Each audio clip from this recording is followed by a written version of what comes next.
Welcome to the Living in Salida podcast, a podcast that offers insights into the charm and reality of living, working, and playing in the small mountain town of Salida, Colorado. I'm your host, McCarthy, a realtor that specializes in buying and selling in the Salida, Colorado area. In addition to helping people buy and sell property here, I love connecting with the wonderful people of our community, learning about their experiences in our town, and sharing these little slices of life in Salida with you. Salida is known for being a vibrant, artistic, and quirky community, and today I have the pleasure of talking with one of the people that contributes to this vibrancy, artistic flair, and quirkiness of Salida, Ken Brandon. Ken is a longtime Salida resident with numerous ties to the community through his involvement as a parent, business owner, member of the Chamber of Commerce, school district service clubs, and Salida Council for the Arts, to name a few. He's currently the owner of Box of Bubbles, a creative resource center located in downtown Salida that hosts workshops, classes, and events for artists. And in addition to this, Ken also has a wonderfully creative and quintessentially quirky Salida alter ego, a giraffe, where he rides his bike to various Salida events wearing a suit with a giraffe head and spreading cheer wherever he goes. So thank you for being with us today, Ken. Thank you for inviting me. Absolutely. Well, yeah, I've seen you around as the giraffe, which we'll talk a little bit more about. And I've always kind of wanted to know the story about it. So I'm selfishly interviewing you today to want to know more about that. There's a lot of people that have that same Sure. question. Yep. And so, if you've never seen it, just to talk a little bit more about that, you stand out. I shouldn't say it, but. And I can always tell if somebody, there you go. He stands out, and I can always tell if somebody's a local or not, because they're like, did you see that person? Or the people who live here are like, oh yeah, that's Ken on the giraffe on the bike. Yeah, one of my favorite things is when I'm riding around and I see someone on their cell phone, and then I'll hear them say, "You'll never believe what I just saw." Yeah, I know, it's so great. So it's so fun. But before we get into the giraffe, because I do want to know the giraffe origin story, I want to know your origin story first. Okay. So how did you end up in Salida? Why did you move here, and when was that? Well, in April of 1978, I was living, my wife at the time, Leilani, we were living in La Junta, Colorado, and I'd been teaching at Otero Junior College there. Okay. And we both just felt like, we needed to check out other places. So we hit the road I think it was in April, and we went to New Mexico and traveled around. We ended up in Salida. Okay. So just one of our, every place would kind of lead us to another place. And so we ended up in Salida, and at the time, I think her name was Bergen, was her last name. Okay. Was the director of the Chamber of Commerce. Okay. So we went to the chamber and was just asking about, Salida, and she kind of gave us, go check this out, check that out. We really liked it, and she said, well, if you really want to know a different side of Salida, come back for FibArk. Okay. And I said, well, what's that? And she told me, and I said, well, does anyone print T-shirts for FibArk? And she said, no one ever has. And so I said, okay, I'll be back, and so I coordinated everything, and I made a couple of shirt designs. Okay. And I had a homemade T-shirt printing press in the back of my Volkswagen pickup. Okay. And so I bought every shirt I could find between La Junta and Salida. Yeah. Stopped in Pueblo at the Kmart or whatever it was there. Yeah. And bought all of their white T-shirts. So I came here with, I think, 300 shirts. Okay. And and at the time, FibArk was so different back Very then. small. Yeah, and then really quick for anybody who's listening, how would you quickly describe FibArk? Well, it stands for First in Boating on the Arkansas, and it's a story in itself. Sure, yeah. Of just a whitewater celebration.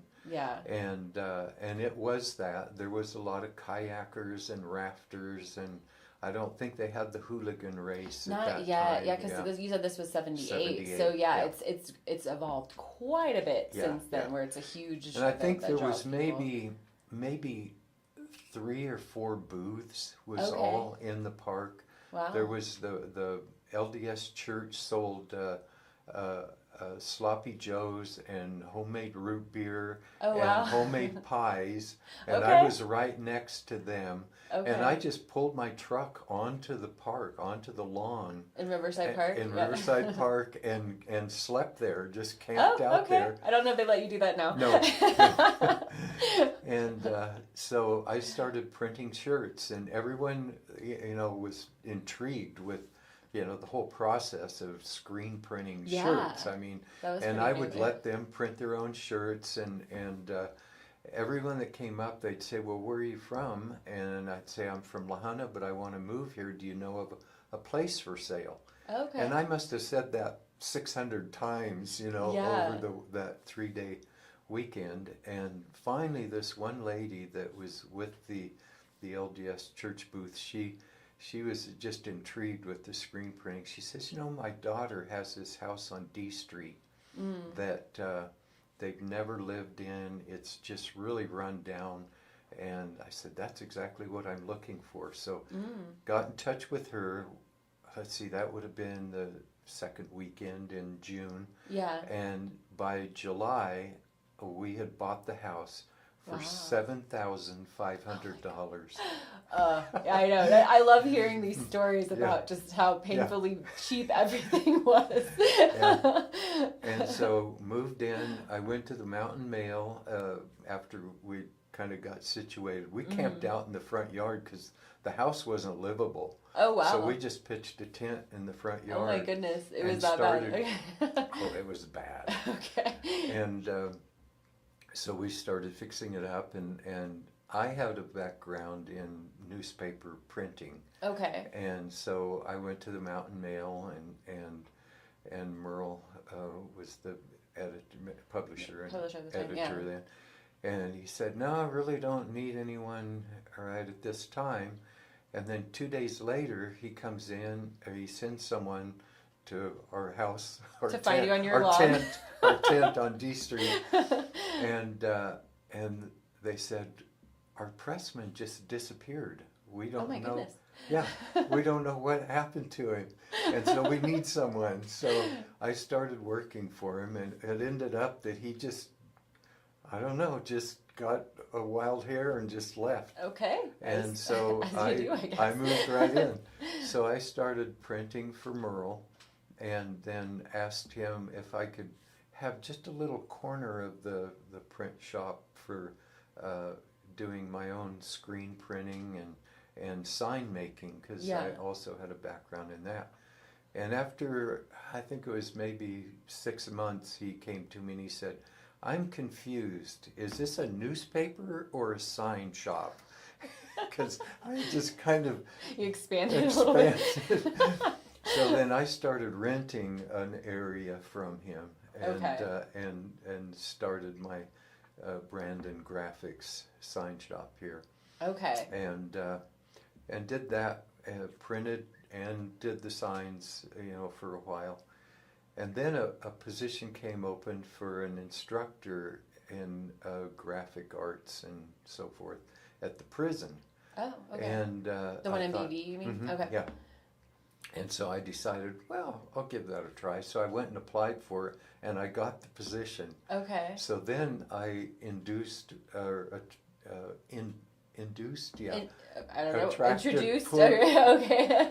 Dave Ward, who still lives here now. Okay. He was my college roommate, and he was in between jobs and had a background in business administration. So he came to work for me, and I worked at the prison for 3 years and just decided that wasn't for me. By then, we had just grown the business enough that I came back in full-time into the business, and here we are. Yeah, so you're talking about the screen, or the sign shop. Okay. Mm-hmm, yeah. Which you don't have anymore, right?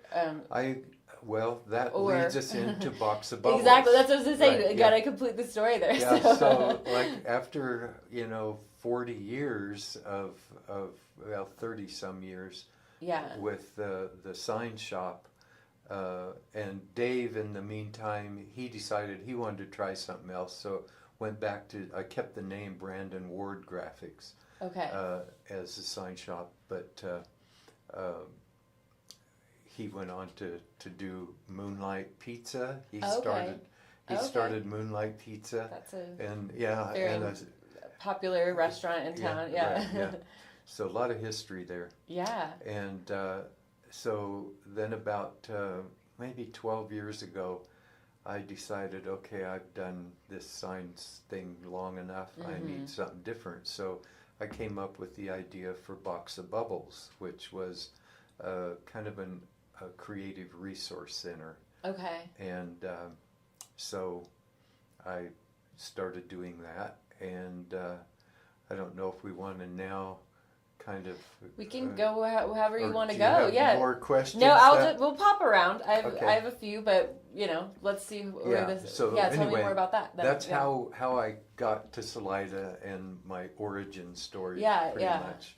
And in that time of 30 some years of having the sign shop, I served as the director of the Chamber of Commerce for a while. I served on the school board. I served on various school committees, accountability committees, and then on service clubs.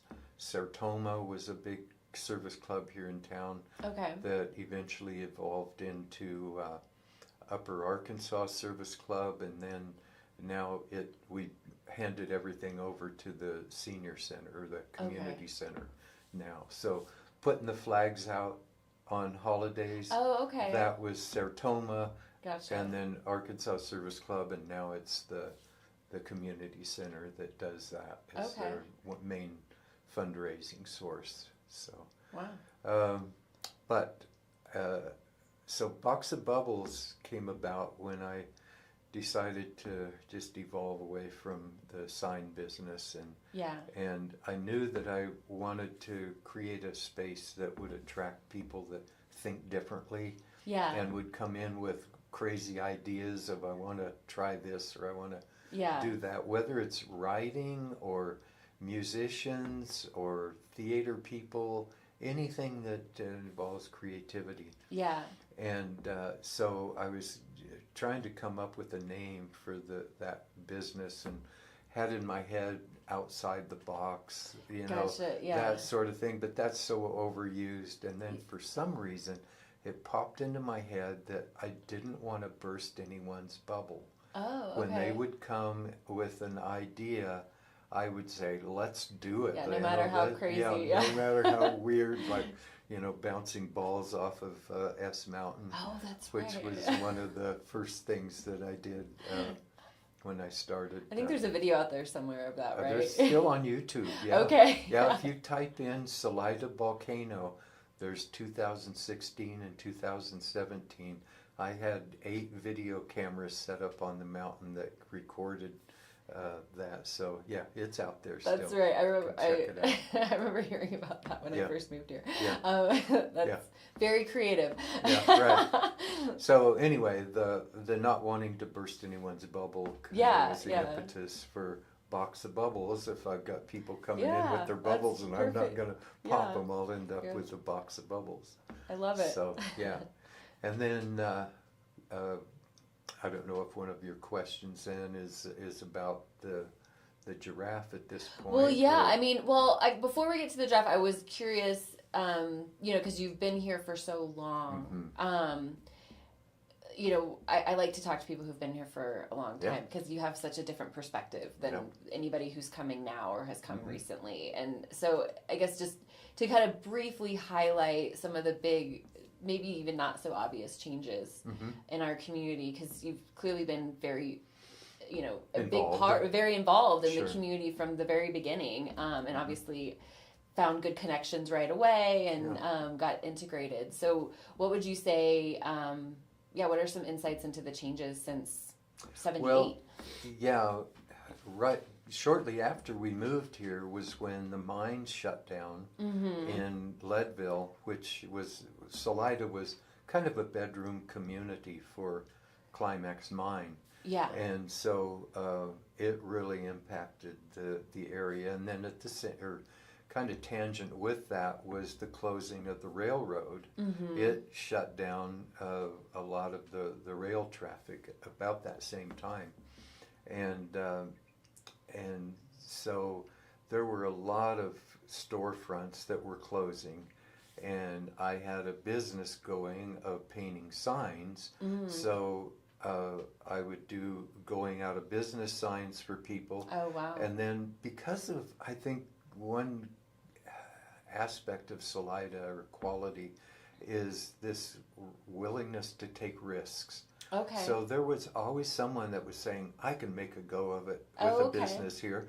So then I would paint their sign for their new business. And then they would last for a little while, and then maybe they'd say they're either succeeding, so they'd want to move to another place. So they would need a sign that says moving to, and so I would do that, and then I would do a sign for their new business. Gotcha. So, during the whole time I had my sign business, I never didn't have work in the shop. That's great. I mean, after for 30-some years, I was always... There was always something. Always, signs that need to be made. So, sure. And then I also then started doing T-shirt printing as well. Okay. And so a lot of the new bands that were forming at the time and rafting companies. Okay. And I don't know, some people that live here probably remember Stacy Thomas, but she was a graphic artist in the area at the time, and she started doing these novel, quirky designs for all of the rafting companies and the ski area.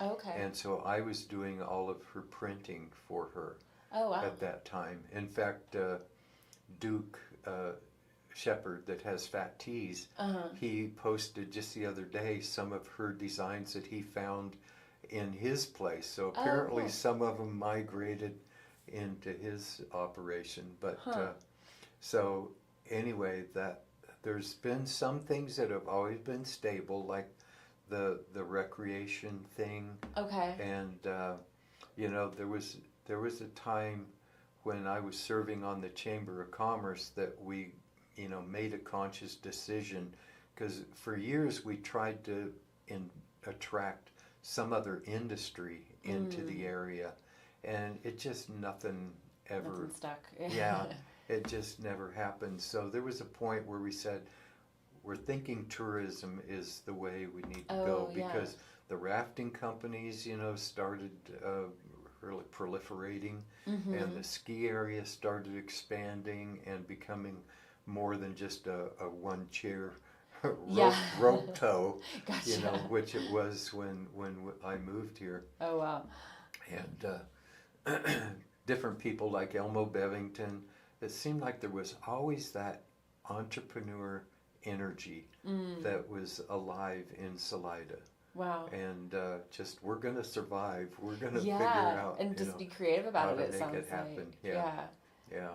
That's awesome. And so that's probably the biggest change. And then, we started getting national publicity in Sunset Magazine as being the best little unknown. Yeah, when was that? Was that 2019? I was trying to remember the dates of these things. There was one even earlier than that. Was in the late 90s. Oh, okay. There was a little bit, and that was kind of started the, people becoming aware of Salida was in the late 90s. Late 90s. And then when did the Chamber decide to really focus on tourism? That was in the 90s. It was in the 90s as well? Okay, I thought it was a little later than that. Okay, wow. No, okay. Yeah, in fact, I was the director of the Chamber at that time. Okay. And I published a little magazine called Directions that kind of helped people find Salida, and then if they wanted to move here, the steps that they needed to go through. Okay. Yeah. Nice. How would you frame that now? That was one of my questions anyways. So, finding this place and then the steps to move here. Yeah. What would you tell people now? Oh, yeah, they don't need help finding. Yeah, that's true. place. There's a lot more resources now, huh? Yeah. And a lot of people have been resistant to a lot of the change. The tourism has always been kind of a good thing that everyone has embraced, but the influx of people moving here Sure. has been a challenge for a lot of the old timers. Sure, yeah. And I think the Giraffe has kind of helped me to just adjust to that and have more of a openness to whatever Yeah. is going to happen will happen, and we'll just make the best of it. Yeah, it is like a metaphor for that. So yeah, I guess that segues into, so what is the origin of the Giraffe? When did this occur? Well, where did it come from? One of the service clubs, well, it wasn't a service club, it was an environmental club that I belonged to, which was 350 Central Colorado. Okay. And 350 is an international organization centered around the environment. Okay. And there was a chapter here in Salida that I got involved with. And one of the things we wanted to do here was on Earth Day, was have a parade for the species. Oh, and okay. I'm not sure if I came up with the idea or somebody else, but anyway, it evolved. And so I started offering paper mache workshops prior to Earth Day to encourage people to come out and make costumes, of their favorite endangered animal. Okay. And then on Earth Day, we would have a parade from traditionally Riverside Park Alpine Park to Riverside Park. Yeah. And the first year that we did it, we had like 40 people show up in costume. Oh yeah. And awesome. We did our first thing, and one of the costumes that I made was the giraffe. Okay. And it sort of just happened by accident. I wasn't even planning on making a giraffe, but what we would do is blow up balloons as the form to build the paper mache around. Okay. And so there was this one weird shaped balloon that nobody wanted, so I said, well, I'll take it. And so I started working on it, and at some point I looked at it and I said, that's a giraffe. Oh, wow. Because it had the long snout. Yeah. And so I just started working on the giraffe head, and I got it finished, and Krista Jarvis was part of the group, and she looked at it and she says, wait here. She leaves and she comes back with this plaid 3-piece suit. And I try it on, it fit perfectly. Oh my gosh. and put the giraffe head on, and that was what I wore in that first Earth Day parade for the species. And awesome. I enjoyed it so much, I thought, well, why should it just be once a year that the giraffe comes around? So I, got a bicycle and started just riding around town. That was in, I think, 2000, maybe 15 or 16. Okay. When the first... kind of was about the same time as Volcano. Oh, okay. Yeah, it was kind of that same, my creative you had weirdness was... some amazing things going on that year. Yeah. Okay. Yeah. And so then I just...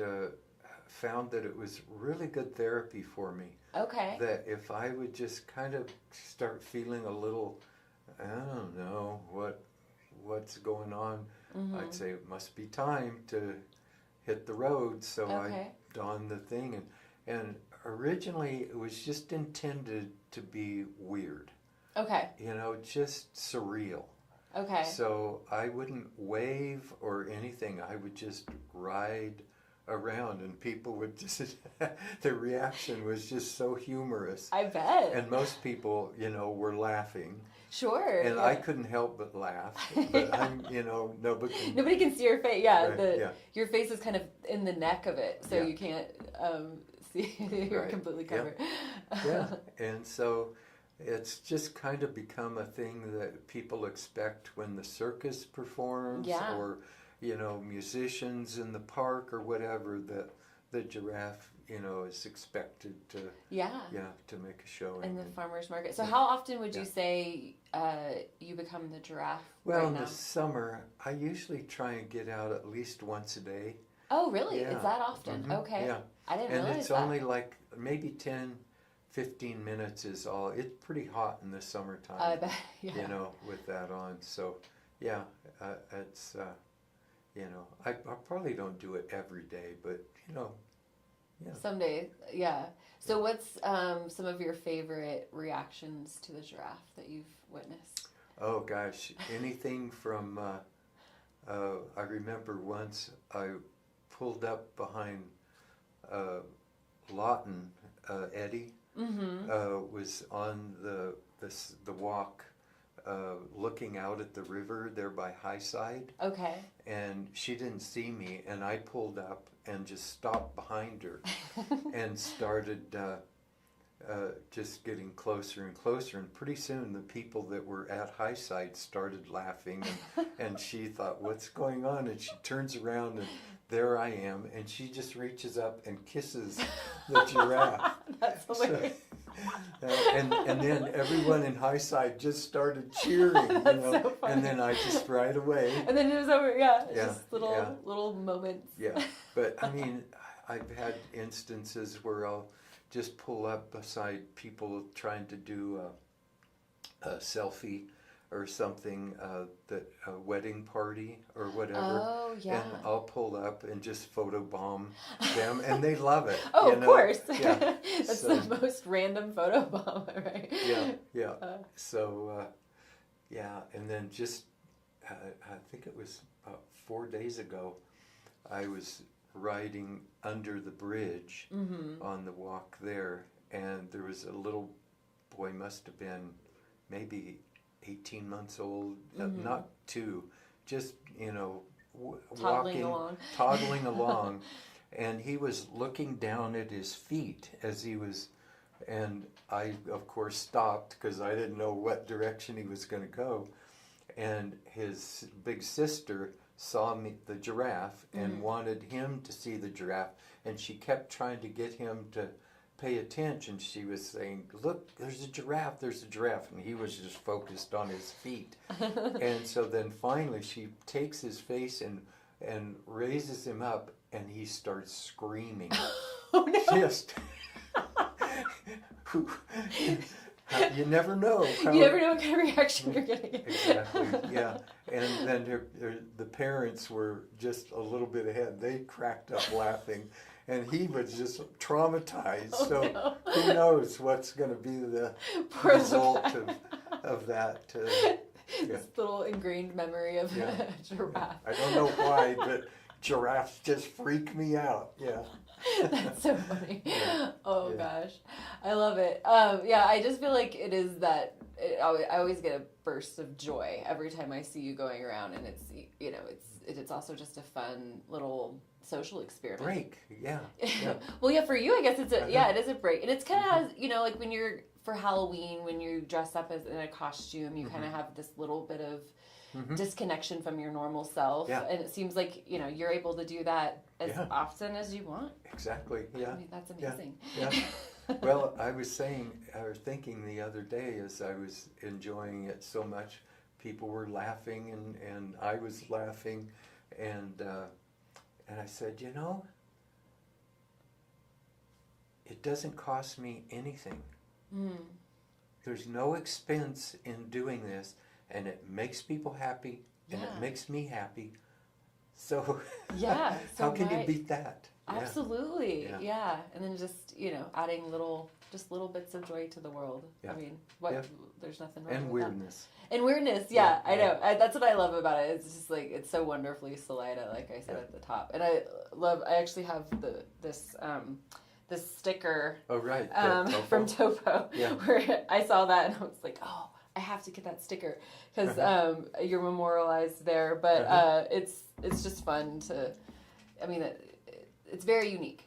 Nowhere else is there a giraffe on a bike. And some other people have wanted to join in, and they've made some costumes, but for some reason it just doesn't have the same impact as the giraffe. And I think it's because of the shape of the giraffe. He's such, so tall. I don't know. I haven't figured out exactly why it doesn't work for other costumes like it does. And I think part of it is the three-piece suit. Maybe. The plaid suit. It is just perfect. Yeah.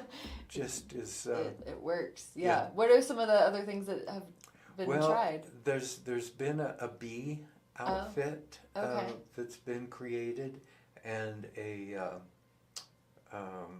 snow leopard. Okay. And then a monkey. Okay. But they've been out like maybe 2 times, and they just, it doesn't have the same... the same impact. Same effect. Yeah. Huh. Okay. Yeah. And you don't have any plans to stop the giraffe, do you? Oh, no. Okay, good. No.